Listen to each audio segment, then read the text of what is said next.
tarde, pessoal. Hoje vamos apresentar para vocês o resultado da pesquisa que estamos desenvolvendo com o apoio da FAPEMIG. O meu nome é Sandra Menezes Porto e, em parceria, com os alunos Lucas Cole Pereira e Thalita Yanes Lopes, estamos desenvolvendo a pesquisa. Somos estudantes do curso de Arquitetura e Urbanismo pela UFV Campus Viçosa. E a nossa pesquisa é intitulada Campus UFV Viçosa como Paisagem Cultural, Viabilidade para Ações de Gestão Sustentável do Território através da abordagem do patrimônio cultural.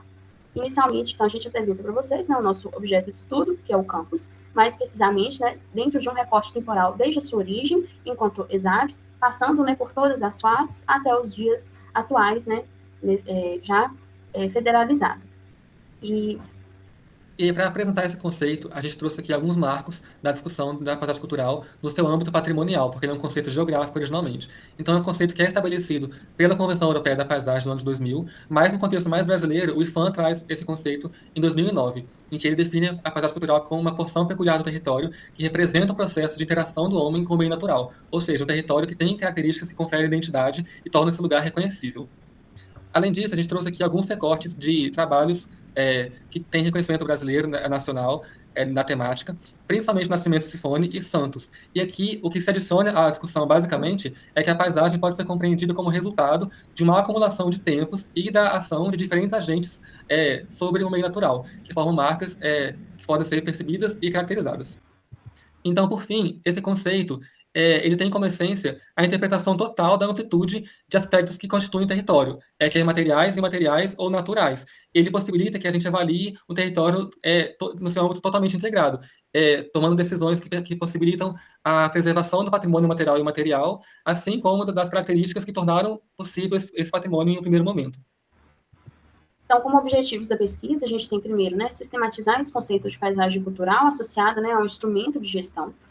Na sequência, identificar e caracterizar os vetores que incidem sobre o campus, estabelecer os principais eixos de força que compõem a paisagem cultural do campus e, por fim, propor um zoneamento para intervenção e gestão a partir dessas variáveis que vão ser levantadas e analisadas, sendo que essa última etapa ainda está em andamento. Então, como metodologia, nós realizamos algumas revisões bibliográficas e optamos por seguir a metodologia idealizada por Salinas e Pérez, que estudam o conceito de paisagem cultural no contexto da América Latina, e aí eles utilizam a metodologia de vetores, sendo que esses vetores podem ser bens materiais e imateriais, e a partir deles, primeiro, se identifica quais são os vetores que atuam sobre o território, depois esses vetores são caracterizados e catalogados. Então, para essa identificação, é importante a análise de parâmetros como a densidade e a diversificação patrimonial, e no nosso contexto, para a definição dos vetores, foi necessário algumas visitas em loco, análises documentais e também buscas em mídias sociais para identificar quais são aqueles vetores de destaque sobre o território do campus. Depois de identificados, eles foram caracterizados e sistematizados por meio de tabelas. Por fim, a gente fez a espacialização a partir da produção de mapas, e com esses mapas foi possível identificar os principais eixos de força e também os hotspots, que seriam pontos de concentração dos vetores. E na última etapa, vai ser feita, então, essa proposição de um zoneamento. Esses vetores, eles estão muito relacionados com as camadas que atuam sobre o território. Então, o campus, ele é um território com muitas camadas, várias temporalidades, e aí, para isso, a gente foi analisando quais destas camadas, e, consequentemente, quais os vetores mais se destacavam nesse contexto da UFV. E aí, aqui a gente tem os eixos, foram identificados 3 eixos principais: o natural, que vai ser identificado na cor roxa, pelos mapas, o cultural, na cor laranja, e o histórico, na cor azul. E dentro dos eixos estão agrupados os respectivos vetores que vão ser melhor abordados na sequência. Em relação ao eixo histórico, ele vai ter 3 vetores principais: o arquitetônico, o desenho urbano e o desenho de parques e jardins, e dentre cada um deles vai ter mais 3 subdivisões que está relacionado às fases do campus, a ESAV, a URENG e a UFV. Inicialmente, na questão do arquitetônico, temos o estilo eclético, que se dá pelos edifícios iniciais construídos ali na época da ESAV. Então, como símbolo dessa arquitetura, a gente tem um marco na nossa paisagem, que é o edifício Arthur Bernardes, conhecido como Bernardão. Já na segunda fase da universidade, temos a URENG com o estilo moderno, que vai se dar ali principalmente na Avenida BH Rolfes, na área central do campus. Temos cerca de 16 exemplares dessa arquitetura. Já no contemporâneo, com a federação da universidade, tornando o UFV, temos alguns exemplares que está fortemente marcado, principalmente pela construção com o uso de aço. Já na questão do desenho urbano, o traçado inicial teve a implementação dos edifícios que falei anteriormente, quando era a ESAV, e vai estar ali situado, articulando com a antiga fazenda Maria Luísa, e o campus ele vai ter esse caráter rural, com uso predominantemente para atividades agrícolas experimentais. Já na primeira fase de expansão da URENG, vai ter esse adensamento das construções nas áreas que antigamente eram cultivadas, e na segunda fase de expansão, que é com a FV, vai ter esse aumento da densidade construtiva e na verticalização e reconfiguração da malha viária com acrescentamento das ciclofaixas e as faixas elevadas. Já em relação aos parques e jardins, eles vão seguir a mesma lógica que anteriormente, com as fases da UFV, sendo que inicialmente, na ESAV, a gente tem a vegetação menos densa, com poucas espécies variadas.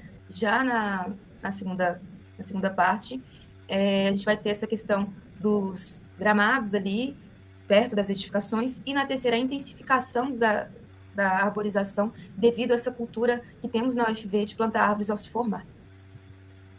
Aqui tem algumas imagens mostrando esse caráter dos parques e jardins ao longo do tempo, na ESAV, na URENG e na UFV, como está atualmente. O eixo natural ele foi escolhido, né, por algumas questões. Né? A primeira delas seria esse reconhecimento do campus enquanto um parque urbano para a população. Outro ponto, né, de destaque seria a presença de algumas reservas, como a Mata da Biologia e a Mata do Paraíso, e também, como foi abordado anteriormente, a questão do paisagismo, né, dessas vias arborizadas que trazem uma visão cênica do conjunto.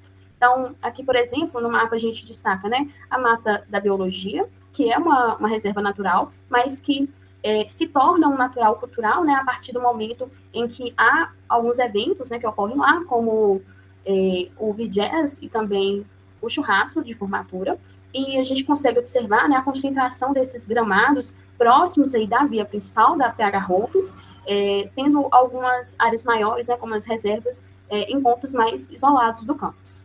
E por fim, o eixo cultural, ele foi escolhido porque a forma como as pessoas se apropriam e utilizam esse espaço também influencia muito, né, em como ele é enxergado pelos usuários. Ele foi dividido em 3 vetores, que são os eventos e festividades oficiais que acontecem no UFV, as práticas sociais que tem no campus, mas não são oficiais, e os setores e agentes que promovem cultura no campus da Universidade Federal de Viçosa. Por fim, aqui nesse mapa, a gente separei aqui alguns pontos que ilustram bem isso, como, por exemplo, 11, que é a Mata da Biologia, o Recanto das Cigarras, como Samara já falou, onde acontecem alguns eventos como o Churrasco dos Formandos, o VJazz e Blues. O ponto número 2, que é o gramado das 4 pilastras, onde acontecem várias práticas esportivas, passeios, piqueniques, tanto pelos estudantes como pela população de Viçosa, assim como também no ponto número 7, que é o gramado do Bernardão, e no ponto número 8, que é o DCE, onde os estudantes costumam se encontrar em momentos de lazer e descontração em horário de almoço. Então, essa prática cultural, o eixo cultural, ele diz respeito a como o campus é ocupado tanto por estudantes quanto por pessoas nativas de Viçosa. E aí, por fim, a gente trouxe um mapa com a sobreposição dos 3 eixos, onde cada cor é um eixo, né? O eixo azul é o histórico, o amarelo é o cultural e o roxo natural. E a gente pode perceber que existe uma concentração, uma sobreposição desses 3 eixos, principalmente na região central do campus, ali perto do Bernardão, da BBT, mas que também eles se sobrepõem na Mata da Biologia, nas 4 pilastras e em outros lugares. E essa sobreposição, ela quer dizer basicamente a interação dos 3 eixos, e que, por isso, são os pontos considerados hotspots, os pontos quentes, onde deveriam incidir mais políticas públicas, né, de gestão do campus a partir do conceito de paisagem cultural.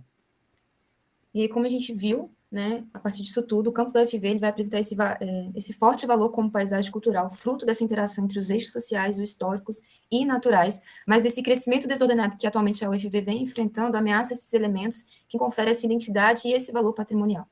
Então, pode passar. A preservação exige esse manejo integrado de todas as camadas do território, considerando a memória, o significado e o contexto urbano também, para evitar que essas estratégias sejam realizadas de forma isoladas e para reforçar essa articulação com as políticas públicas e as esferas culturais externas também da UFV. As estratégias de gestão elas têm que coincidir com essa conservação patrimonial e da sustentabilidade ambiental para ordenar assim, o território de forma essencial também para manter a memória e fortalecer os vínculos identitários que tem da população, dos estudantes, e também para assegurar esse papel do campus como patrimônio coletivo e essa referência cultural, para assim, a gente ter essa visão mais ampla e integrada. Um estudo de viabilidade é um primeiro passo para ter essa ordenação e a gestão do território com a visão da paisagem cultural.